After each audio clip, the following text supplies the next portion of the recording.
One might assume that entities capable of re-engineering galactic clusters and harnessing the power of temporal anomalies would have everything figured out. Spoiler alert, they absolutely do not. The assembly of evolved intelligences hovered around. Their metaphysical gathering space, or rather, existed in a quantum superposition of various states because apparently deciding on basic spatial arrangements was beneath their transcended consciousness. The multiverse faced imminent collapse, yet they were busy debating procedural minutiae. I moved to address the dissolution of reality according to subsection Gamma of the Celestial Emergency Protocols, vibrated an entity that had long abandoned physical form. If existence itself could groan in frustration, it would have. These self-appointed guardians of creation, these supposed shepherds of universal order, were following bureaucratic guidelines while everything unraveled around them. The irony was dense enough to create a new type of matter. The issue wasn't simply that reality was deteriorating. That happened with some regularity, usually remedied with metaphysical patches and cosmic reinforcement. This time, something had gone catastrophically wrong with the fundamental principles themselves. Attraction was interpreting its role creatively, atomic cohesion was experiencing existential doubt, and quantum mechanics had developed a concerning aggression problem. "We've attempted communication with the universal constants," declared a luminous consciousness. "They remain uncooperative." A ripple of troubled frequencies passed through the assembly. They'd tried everything within their considerable capabilities, restructuring quantum fields, rewriting physical laws, even politely requesting the universe to behave properly. Nothing had worked. "Perhaps," suggested a collective intelligence, representing multiple realities simultaneously, "we should consult the Terrans." The silence that followed created several new vacuum states. "The quarantined species?" asked an entity who'd evolved beyond the need for interrogatives. "The ones we isolated because they kept weaponizing peace agreements. The same beings who responded to their star's eventual death by proposing to simply relocate it? Precisely those Terrans." More silence followed. The entities who mastered existing across infinite timelines simultaneously took a moment to evaluate every potential outcome. None appeared particularly promising. The Terrans had been quarantined for good cause, while other species ascended through careful evolution and meditative practice. Terrans had an unfortunate habit of stumbling upon cosmic secrets while attempting to make their breakfast beverages more efficient. Their solution to faster than light travel emerged when someone questioned why the universe's velocity limitations couldn't be circumvented by simply changing metaphysical lanes. "They are wildly unpredictable," offered a being who existed as pure mathematical equations. "That's exactly why we need them," countered the multi-reality consciousness. "Everything predictable has failed. We require chaos. We require impossibility. We require entities who regard the laws of physics as mere suggestions." The assembly erupted into the metaphysical equivalent of nervous whispers. They had dedicated eons to cultivating order, perfecting the art of cosmic harmony, and now they were contemplating unleashing the species that once attempted to classify singularities based on their personality traits. A wave of probability collapsed into certainty as the decision crystallized. They were out of alternatives, out of time, and out of excuses to avoid the obvious solution. If the universe was ending anyway, they might as well let Terrans attempt to save it. At worst, they'd make the finale more interesting. "Very well," resonated the chief overseer, a being so evolved it had transcended the need for transcendence itself. "We shall contact Terra.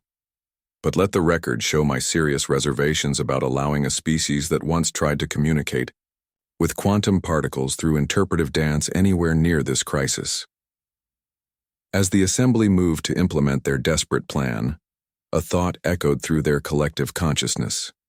They were either about to witness the greatest salvation in universal history or about to give Terrans the opportunity to break reality in entirely new and exciting ways. Either outcome would certainly be memorable, assuming anyone survived to remember it.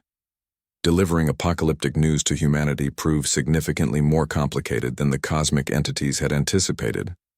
For one thing, Terrans had developed an impressive array of automated response systems for extraterrestrial messages, ranging from currently unavailable due to climate crisis to, if this concerns the void signals we've been broadcasting, those were entirely accidental. When the entities finally established direct contact, they found themselves facing a global coalition emergency session that appeared suspiciously well rehearsed. "Let me make sure I understand correctly," said the coalition chairperson, maintaining remarkably steady hands around a mug labeled Universe's Most Resilient Species. "You're the advanced entities who isolated Earth, and now you need our help because reality is disintegrating?" The quantum projection of the cosmic representative flickered uncomfortably. "That is an accurate summary. And you put us in cosmic timeout because we're unpredictable? Your species once attempted to resolve an interstellar diplomatic crisis by introducing both parties to something called frozen dessert diplomacy. It worked, didn't it?" The cosmic being couldn't dispute that fact. The ice cream accords had indeed prevented several potential wars, though the resulting debate about preferred flavors had nearly initiated 2 more. "The situation is dire," the entity continued. "The fundamental forces are becoming unstable. Gravity is developing personality quirks." "Personality quirks?" A physicist in the back raised an eyebrow. "Like mood swings? Recently, gravity decided it preferred to be repulsive on certain days. We've had to reschedule all our cosmic alignments." The Terran delegation exchanged glances that somehow managed to combine concern, amusement, and the distinct expression of people who had just discovered the ultimate "I told you so" moment. "We've tried everything within conventional physics," the entity explained. "We need alternative approaches." "You mean you need crazy ideas," translated the chairperson. "The kind of solutions that make perfect sense during early morning hours after too much caffeine." Precisely. The Terrans huddled together in what they called an emergency brainstorming session, which appeared to involve excessive gesticulation, inappropriate jokes about quantum mechanics, and multiple references to speculative fiction media. "All right," announced the lead scientist, emerging from the huddle with the type of smile that historically preceded either brilliant innovations or spectacular disasters. "What if we treat the universe like a computer that needs rebooting?" The cosmic entity's energy patterns contorted in what might have been existential horror. "You want to turn the universe off and back on again?" "Not exactly. More like creating a controlled cascade failure that forces reality to autocorrect itself, like when you deliberately crash a program to trigger its recovery protocols." The entity paused, processing the suggestion through multidimensional analysis. "That's absolutely insane." "Thank you," beamed the scientist. "We'll need several quantum supercomputers, access to multiple stable singularities, and enough caffeine to fill a small sea." The Terran plan unfolded as exactly the kind of beautiful disaster that had gotten them quarantined initially.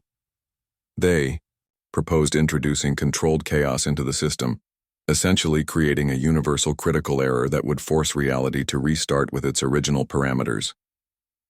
"It's like homeopathy for the cosmos," explained one engineer, drawing confused stares from both humans and cosmic entities. "We're fighting chaos with more chaos." The assembly watched in mounting horror as Terrans established what they called reality crash test sites. Teams of scientists worked continuously, some approaching the problem with rigorous methodology, others apparently operating on the principle of, "What's the worst that could happen?" "Should we be concerned that they're playing rhythmic music to quantum particles?" asked one entity. "They claim it helps with the vibrational frequencies," came the response, "though I'm unsure how road to perdition relates to particle physics." The Terran approach to the crisis combined brilliant intuition with seemingly random decisions. They developed equations that looked like they'd been written by a mathematician having an existential crisis, created devices that seemed to violate several laws of physics merely by existing, and maintained ongoing commentary alternating between profound scientific insights and jokes about the universe's coding errors. "Look at these readings," exclaimed a junior researcher, pointing at a screen displaying what appeared to be reality having a seizure. "The quantum field is actually responding to our chaos injection." The cosmic entities observed with equal parts fascination and terror as humanity's plan began showing signs of success. The unstable forces started stabilizing, albeit through a process that resembled shaking a malfunctioning vending machine rather than careful cosmic engineering. "We're actually doing it," shouted someone from the control station. "Reality is beginning to autocorrect. Should it be making that noise?" asked a concerned cosmic observer. "Probably not," replied the lead scientist cheerfully. "But neither should it be trying to rewrite light speed based on its mood, so we're still ahead." The Terrans had transformed the Crisis Management Center into something resembling a cross between an advanced laboratory and a university dormitory during examination period. Boards were covered in equations that merged advanced physics with beverage stains, and at least one team was using a plastic toy as a debugging tool for reality itself. As the universal constants began falling back into their proper patterns, the cosmic entities were forced to admit that the Terran approach, while unorthodox to the point of being nearly incomprehensible, was working. The chaos retreated, order returned, and reality stabilized, all thanks to a species that had once tried to explain quantum entanglement using romantic comedy analogies. "I must ask," said the cosmic representative, watching as Terrans celebrated their success with something called a victory dance. "How did you know this would work?" The lead scientist shrugged. "We didn't, but we figured if reality was already breaking down, we might as well break it better." "That's not how anything is supposed to work." "Exactly," beamed the scientist. "That's why it worked." The entities exchanged what might have been concerned glances if they still possessed visual organs.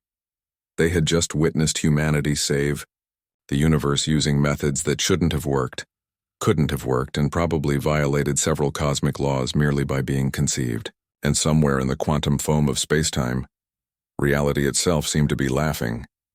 The days following in the Cosmic Crisis Center resembled what would happen if you provided a group of overstimulated brilliant minds unrestricted access to universal forces, which technically speaking is exactly what had occurred. "Watch this," exclaimed a quantum physicist, manipulating what appeared to be a modified entertainment device. "We can actually direct gravitational waves now."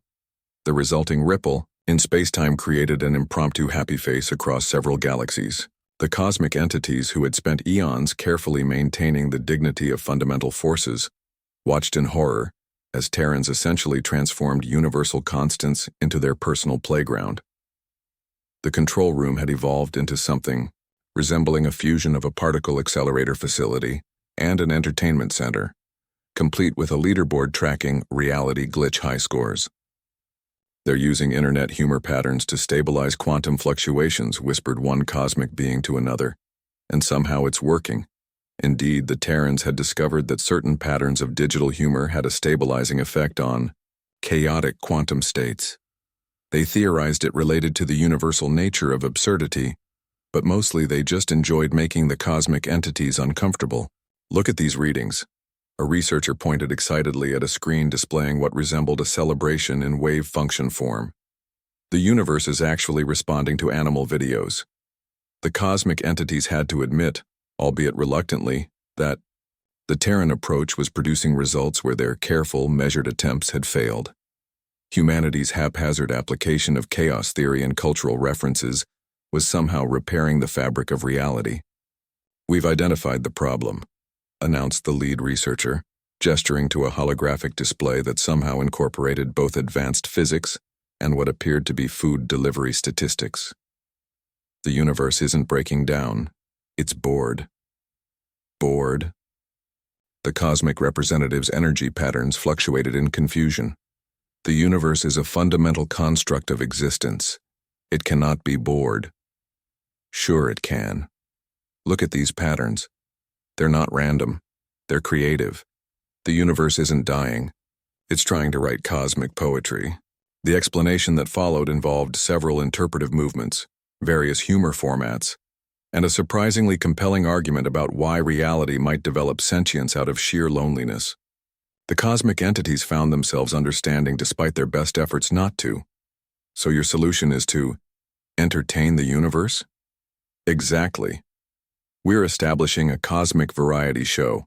Got some quantum specialists working on fundamental force, comedy routines, A few string theorists composing universal background melodies and were planning a reality program called Keeping Up with the Constants. The assembly watched in mounting disbelief as Terrans implemented what they called Operation Cosmic Entertainment. Teams were assigned to different aspects of universal maintenance, each approaching their task with a combination of scientific rigor and absolutely unhinged creativity. The strong nuclear force responds well to jazz, reported one physicist, but the weak force prefers classical. Bit of a snob, that one. Another team had discovered that electromagnetic fields could be stabilized through choreographed light displays, leading to what they called the universe's first wave. The resulting patterns of cosmic radiation formed what suspiciously resembled dance movements. Should we be concerned that they're teaching quantum particles to play strategic board games? Asked one cosmic entity to another, less concerned than about the team trying to organize a speed dating event between parallel universes. The Terrans had essentially transformed universal crisis management into a cosmic carnival, complete with experiments that resembled game shows more than science.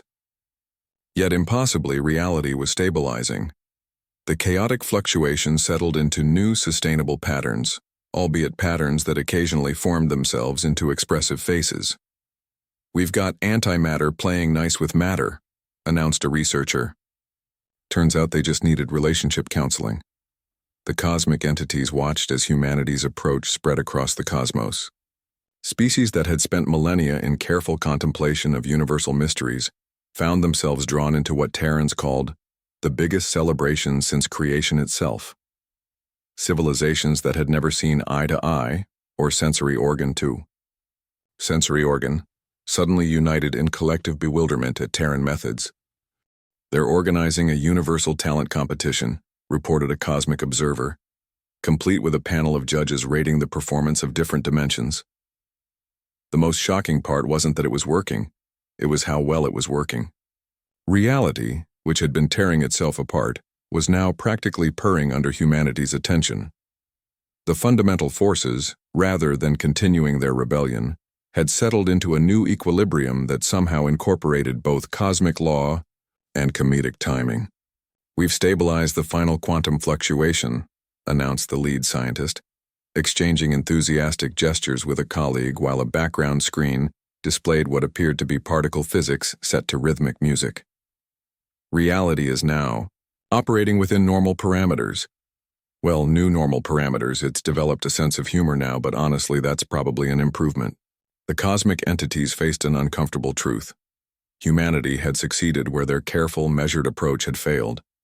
The universe wasn't just stable, it was thriving, pulsing with new energy that somehow managed to be both ordered and creative. "I don't understand," admitted the cosmic representative. "How did entertainment and chaos succeed where careful maintenance failed?" The lead scientist smiled, gesturing to a screen showing the newly stabilized cosmic constants occasionally, arranging themselves into what looked suspiciously like humor patterns. "You treated the universe like a machine, all rigid rules and fixed patterns. We treated it like a living thing. Sometimes living things don't need fixing, they just need attention and a reason to dance."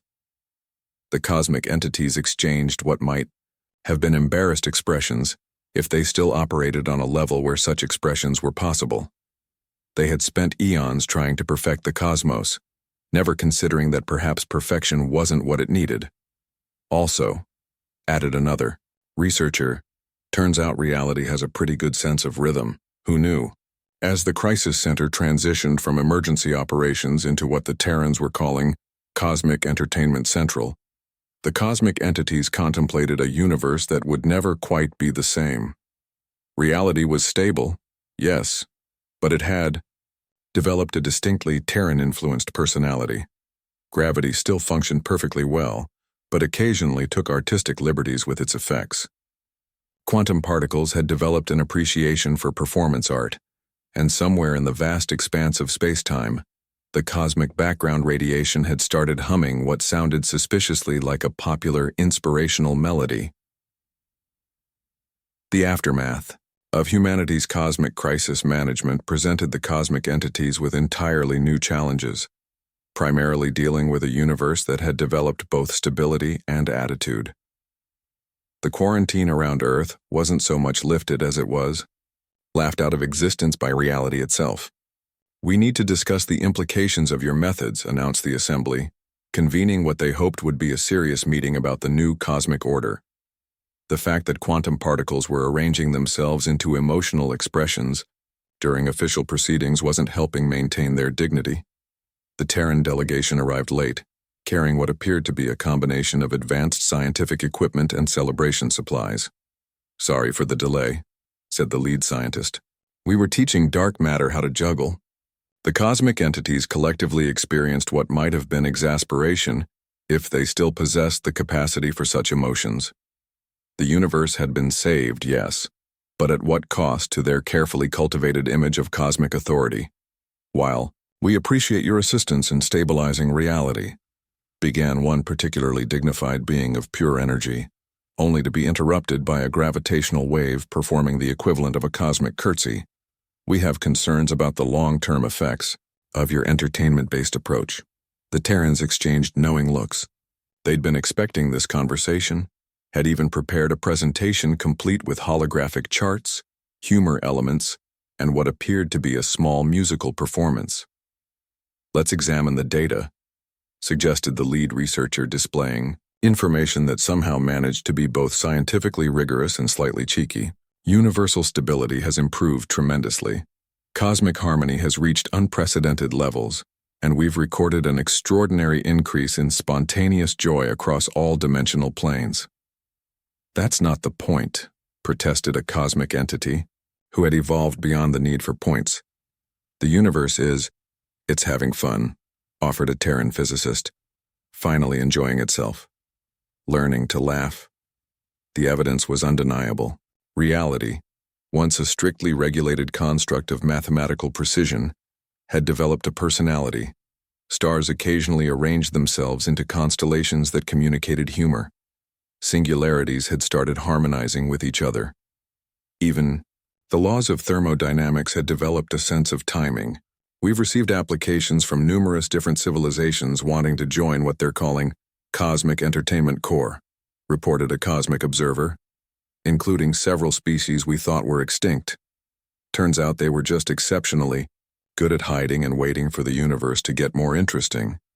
The Terrans had essentially transformed universal maintenance into a combination of scientific experiment and ongoing celebration.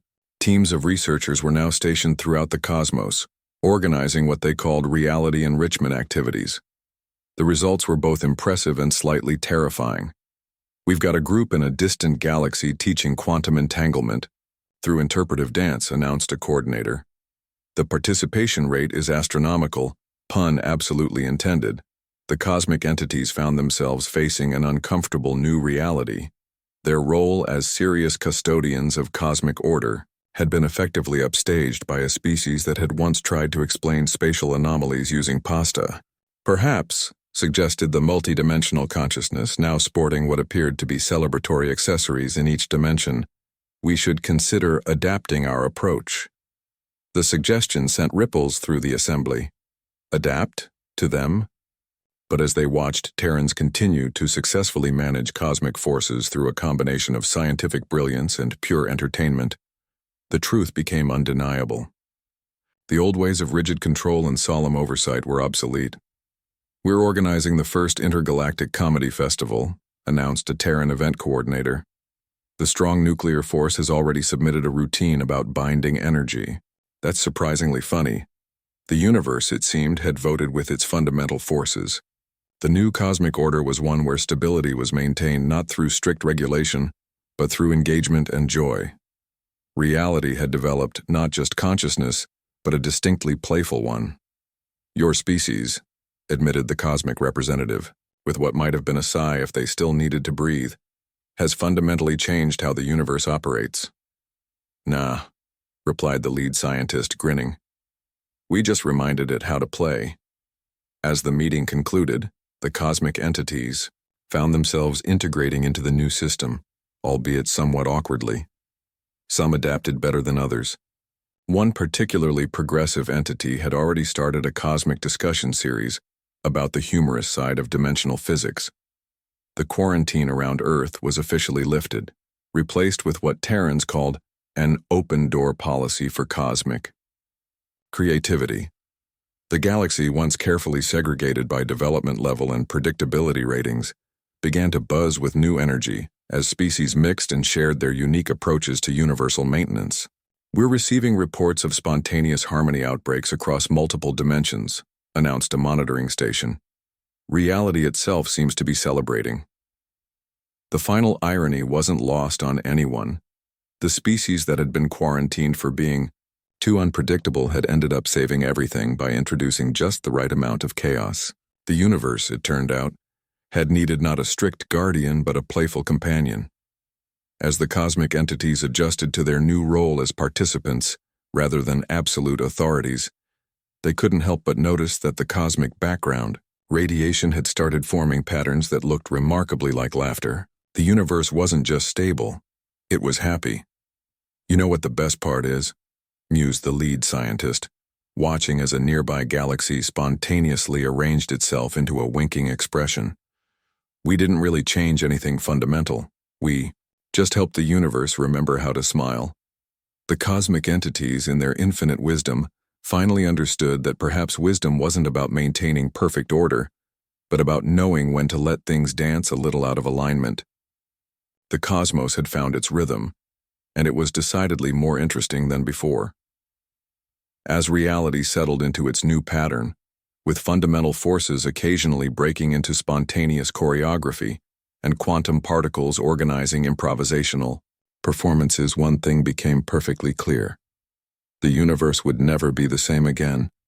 And that perhaps was exactly what it had needed all along. In the end, the species that had been quarantined for being too unpredictable had become the architects of a new cosmic order, one where stability and joy weren't mutually exclusive, where reality itself had learned to laugh, and where even cosmic entities could learn to dance. And somewhere in the vast expanse of space-time, the universe winked at itself and continued its eternal dance, now with a bit more joy in its cosmic movements.